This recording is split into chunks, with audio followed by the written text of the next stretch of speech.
सगळ्या महाराष्ट्राला माहिती आहे, आपल्या सगळ्यांना माहिती आहे की मागच्या सरकारच्या काळामध्ये देवेंद्र फडणवीस ज्यावेळेस राज्याचे मुख्यमंत्री होते त्यावेळेस त्यांच्या गृह विभागाने एक IPS अधिकारी वरिष्ठ पातळीवरच्या रश्मी शुक्ला यांनी पुण्यामध्ये असताना अनेक महत्त्वाच्या लोकांचे फोटो फोन टॅपिंगला त्या ठिकाणी परवानगी दिलेली होती।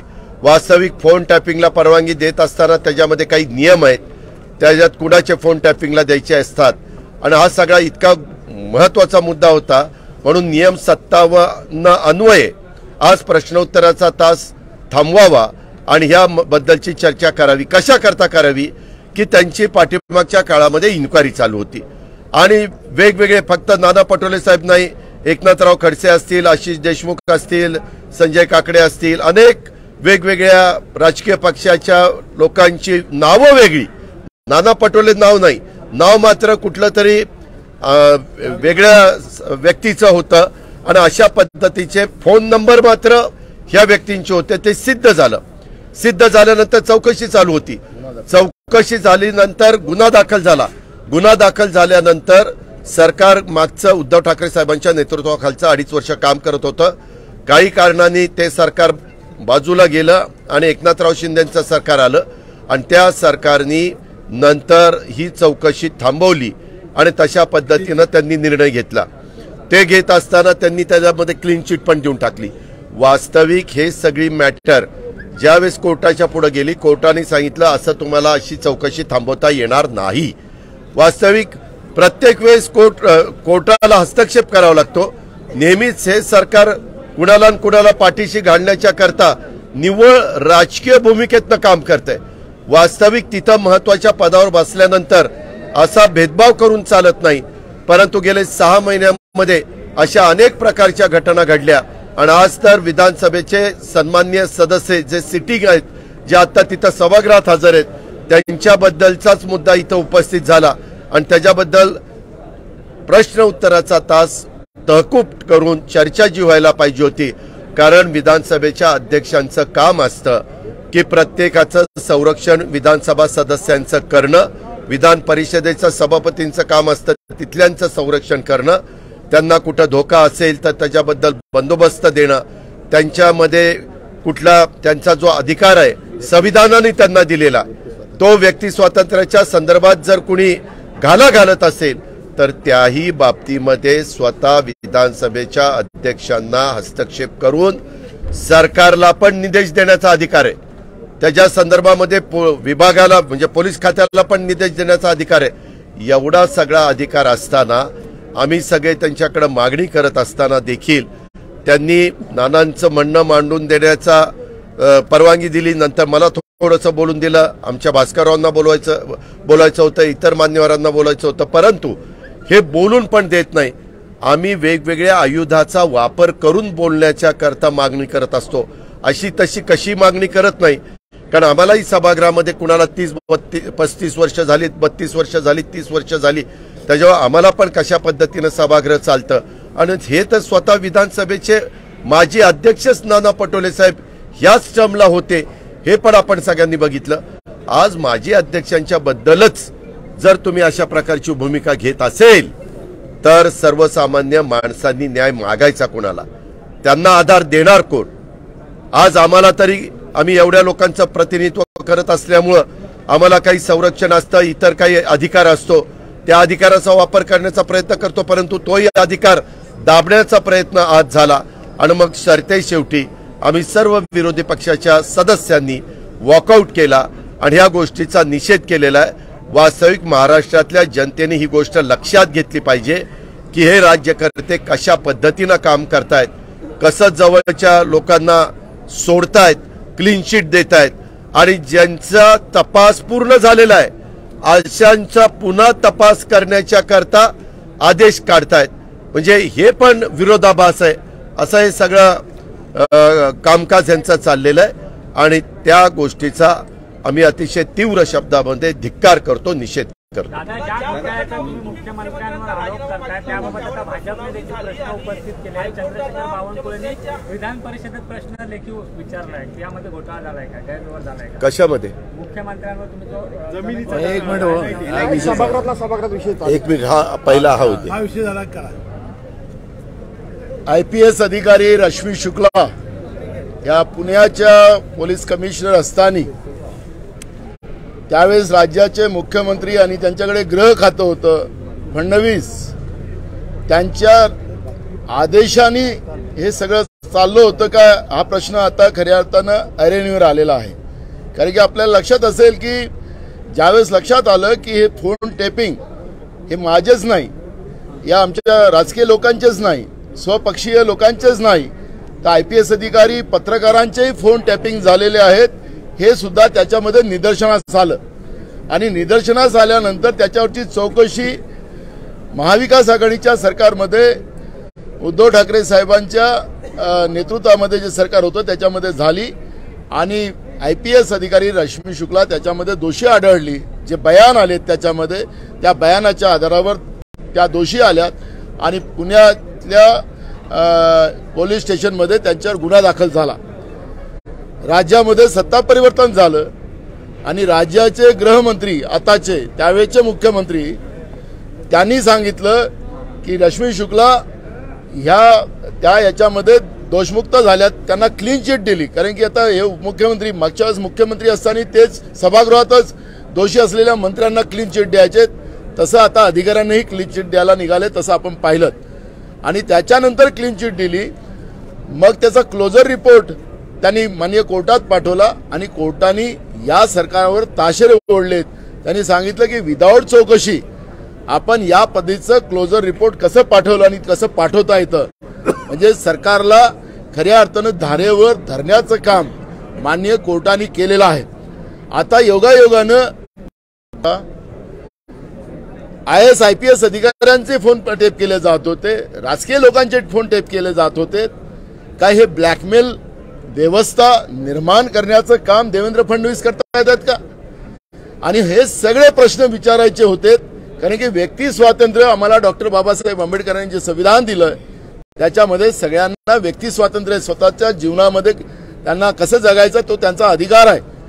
पण दुसऱ्याच्या व्यक्ती जीवनामध्ये हस्तक्षेप करणं आणि त्या पद्धतीचं फोन टॅपिंग करणं हा सगळ्यात मोठा गुन्हा आहे. आणि म्हणून राज्याच्या उपमुख्यमंत्री देवेंद्र फडणवीस जे आहेत त्यांचाही राजीनामा, ज्याप्रमाणे भूखंडाच्या घोटाळ्यामध्ये आपण पाहिलं की जे आता मगाशी विचारत होते की कोर्टामध्ये स्वतः एकनाथ शिंदेंनी ॲफिडेव्हिट करून दिलं की आम्ही हे सगळं जे ऑर्डर केलेलं आहे ते आम्ही वापस घेतोय. त्यांनी ॲफिडेव्हिट केलं, आज सगळ्या पेपरला बातम्या आहेत. म्हणजे याचाच अर्थ ते दोषी आहेत आणि म्हणून त्यांनी आपली ऑर्डर वापस घेतलेली आहे. हे दोषी सरकार, हे ब्लॅकमेलर सरकार, हे भ्रष्टाचारी सरकार, हे असंवैधानिक सरकार. एकीकडे आपण पाहतोय की आमचे विधानसभा अध्यक्ष सांगतात की नियमाप्रमाणे व्हावं, कोर्टात प्रकरण आहे, मग सुप्रीम कोर्टामध्ये अपात्रतेचं प्रकरण चालू आहे. मग अपात्रतेचं प्रकरण चालू असताना तारीख पे तारीख होता हे आपल्याला सगळ्याला माहित आहे. त्याची कारणं पण ते अपात्र होणार आणि असंविधानिक सरकार आज महाराष्ट्रामध्ये कोर्टामध्ये प्रकरण आहेत. मग या सरकारला निर्णय घेण्याचे अधिकार काय? मग विधानसभा अध्यक्ष का नाही त्या पद्धतीचा निर्णय देत? पण एक तर्फ सरकारच्या बाजूनं विधानसभा अध्यक्षही वेळ आलं तर अध्यक्षांनी विरोधकांची बाजू ऐकायची नसेल आणि त्यांना एकतर्फाने चालायचं तर अध्यक्षाच्या विरोधात अविश्वास आणण्याचं आम्ही ठरवू, अशा पद्धतीचं तुमच्या माध्यमातून आम्ही भूमिका मांडतोय. राज्यामध्ये लोकप्रतिनिधी आणि पत्रकारांचं आणि अधिकाऱ्यांचं समजा व्यक्ती स्वातंत्र्य अबाधित नसेल तर महाराष्ट्रातल्या जनतेची काय परिस्थिती असेल? ब्लॅकमेलर सरकार महाराष्ट्रामध्ये बसलेला याचा निषेध आम्ही केला आणि म्हणून आता बायकॉट केलेला आहे.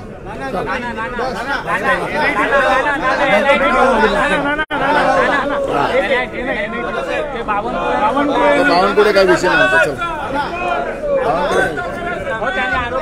आता विधिमंडळाचं अधिवेशन सुरू झालं असताना आमचे ज्येष्ठ सदस्य माजी अध्यक्ष सन्मान्य नानाभाऊ पटोळे यांनी नियम 57 अन्वये प्रश्नोत्तराचा तास खंडित करावा आणि फोन टॅपिंग संदर्भामध्ये चर्चा तात्काळ सभाध्यक्षांनी घ्यावी अशा प्रकारचा प्रस्ताव मांडला।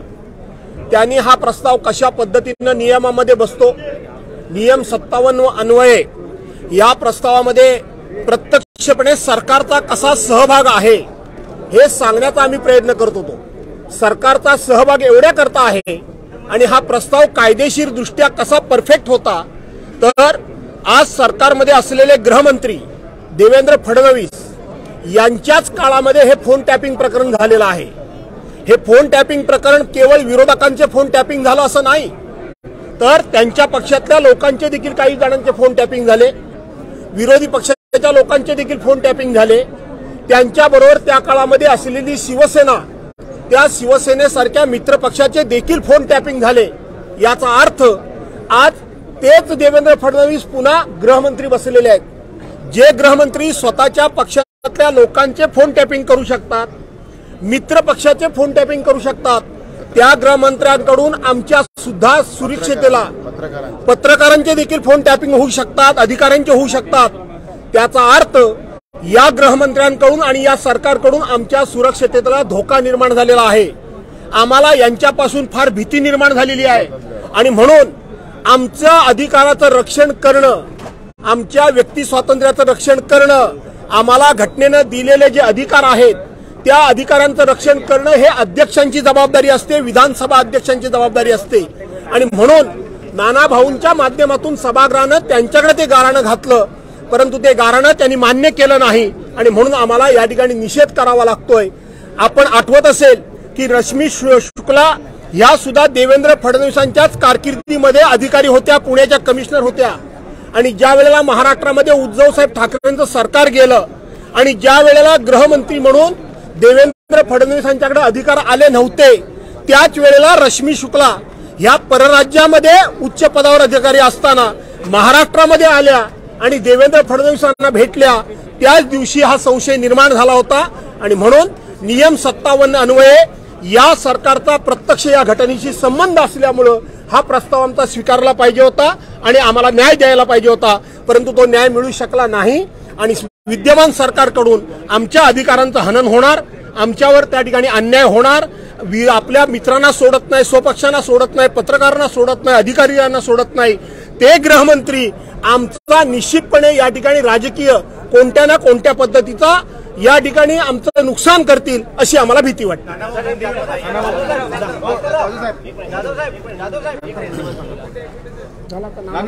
मैं हिंदी से अपने महाराष्ट्र के विधानसभा में नियम 57 के आधार पर हमने माननीय विधानसभा अध्यक्ष को नोटिस दिया था। आईपीएस अधिकारी रश्मि शुक्ला इनने जब महाराष्ट्र में देवेंद्र फडणवीस की सरकार थी, वो सरकार के समय में मुंबई पुणे पुलिस कमिश्नर इस नाते से राज्य सरकार के आदेश से उनने राजकीय लोगों के, पत्रकारों के, रश्मि शुक्ला आईपीएस अधिकारियों के, आईएएस अधिकारी के, पत्रकारों के फोन टैपिंग किए गए थे। और आपको एक बात बताता हूं कि रश्मि शुक्ला ने खुद एफिडेविट दिया था कि ये मेरी गलती हुई है, क्योंकि जब महाराष्ट्र में सत्ता परिवर्तन हुआ और उद्धव ठाकरे जी की सरकार आई, तब इस प्रकरण को हमने विधानसभा में उठाया था और 3 सदस्यीय समिति उसमें बनाई गई थी और 3 सदस्यीय समिति के माध्यम से आईपीएस अधिकारी रश्मि शुक्ला उसमें दोषी मानी गई थी और उसको पुणे में उनके ऊपर पुलिस स्टेशन में गुना दाखिल हुआ था। लेकिन जैसे ही सत्ता परिवर्तन महाराष्ट्र में हुआ और राज्य के उस समय के मुख्यमंत्री, जिनके तरफ होम मिनिस्टर भी थी देवेंद्र फडणवीस, आज राज्य के गृह मंत्री है और जैसे ही ये गृह मंत्री बने तो आईपीएस अधिकारी रश्मि शुक्ला को क्लीन चिट दिया और उनके ऊपर के जो गुने दाखिल थे उसको क्रैश करने का काम किया। और ये क्लोजर रिपोर्ट लेकर जब ये कोर्ट में पहुंचे तो माननीय कोर्ट ने उनको कहा कि विदाउट इंक्वायरी आपने ये क्लोजर रिपोर्ट कैसे बनाया, और ये सरकार के ऊपर, महाराष्ट्र की ईडी की सरकार के ऊपर माननीय कोर्ट ने ताशेरे खींचे। इसका मतलब ऐसा है कि राज्य की सरकार इस तरह के गुनहगारियों को साथ दे रही है, लोगों को ब्लैकमेलिंग कर रही है, पत्रकारों को ब्लैकमेलिंग कर रही है, राजनेता को ब्लैकमेलिंग कर रही है, IAS IPS अधिकारी को ब्लैकमेल कर रही है। ऐसी सरकार महाराष्ट्र में जो बैठी है, तो उसमें आम लोगों के भी व्यक्ति स्वातंत्र्य के लिए अब सुरक्षा बची नहीं है। और ऐसी सरकार का निषेध, और ऐसी सरकार ने तुरंत देवेंद्र फडणवीस ने इस्तीफा देना चाहिए। मुख्यमंत्री के बारे में भी वैसी बात हुई कि वो जैसे मुख्यमंत्री बने, जैसे ही वो नगर विकास मंत्री रहे, तो नागपुर की जमीन 83 करोड़ की जमीन 2 करोड़ में बेच दिया। बड़े पैमाने में जमीन का घोटाला करने वाले मुख्यमंत्री कल ही उनने माननीय कोर्ट में कहा कि हमने जो ऑर्डर की थी वो वापस ले रहे हैं। तो इसका मतलब है कि मुख्यमंत्री ने गलती की है, और इस तरह के घोटाले कितने किए होंगे, तो इसलिए मुख्यमंत्री का भी इस्तीफा मिलना चाहिए। एक तरफ महाराष्ट्र के विधानसभा के अध्यक्ष कहते हैं कि नियम से चलेगा, प्रकरण कोर्ट में है। तो हमारा सवाल ऐसा है कि ये जो सरकार बनी है महाराष्ट्र में, जिसमें अपात्रता का जो 16 MLA के ऊपर जो तलवार माननीय सुप्रीम कोर्ट की चल रही है, उसके आधार पर ये सरकार कभी भी गिर सकती है। तो ये असंवैधानिक सरकार जो महाराष्ट्र में है, ये ऐसे निर्णय कैसे ले सकती है, ये भी हमने महाराष्ट्र के विधानसभा के अध्यक्ष को पूछा है। और महाराष्ट्र के विधानसभा अध्यक्ष ये सरकार की बाजू ले रहे। विधानसभा अध्यक्ष को ये लेने का अधिकार नहीं है। अगर विधानसभा अध्यक्ष इस तरह से काम करेंगे तो उनके ऊपर भी अविश्वास लाने का काम हम करेंगे, और कानून से और संवैधानिक व्यवस्था से ये विधानसभा चलना चाहिए, ये भूमिका हमारी है। Thank you.